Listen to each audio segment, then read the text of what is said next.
What's the most important role on a comic team after the leader? And off rip immediately, just a smart tech person easily. Because like as a writer, when I'm writing stuff or looking at scripts, it's just the amount of stuff the smart person on the team of a hero, not even just a hero, just in general, like people like Bulma or Frankie in non-hero settings, just the amount of like plot holes or contrivances that you could shut down or get rid of possible potential issues just off of the prospect of a smart person is just a very high number. Like people always saying how heroes don't get caught on camera, yada yada, all the cameras. It's usually the smart person that's de facto dealing with all the cameras whenever they get any sort of documents or got to track down people. It's usually the smart person that brings up the records, is able to track stuff, all the transportation. Most of the transportation is usually the smart person.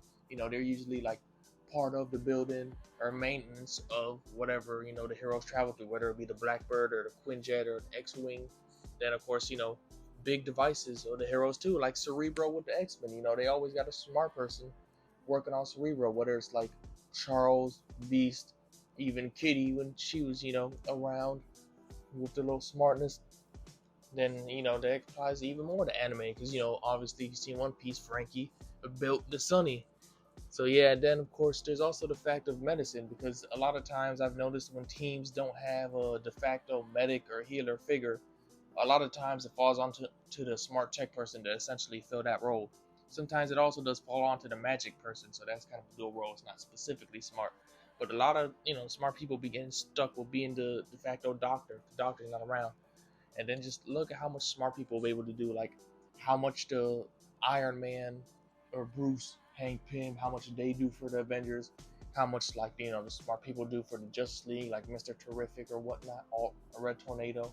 Or well, I guess Red Tornado is more of a robot than a smart person. But yeah, it's even evocative in the cartoon where Mr. Terrific in the Justice League cartoon took over for Martian Manhunter as the head coordinator, assigning everybody everything and things of that nature. And then just look at how much clutched up stuff Bulma has done in Dragon Ball. Like they how much people really sleep on Bulma. Bulma's probably like top three most clutch character in Dragon Ball. Only one I'd honestly put above her is maybe like Goku or Kami, or both those two. She's easily top three, but yeah. So I definitely got the smart person.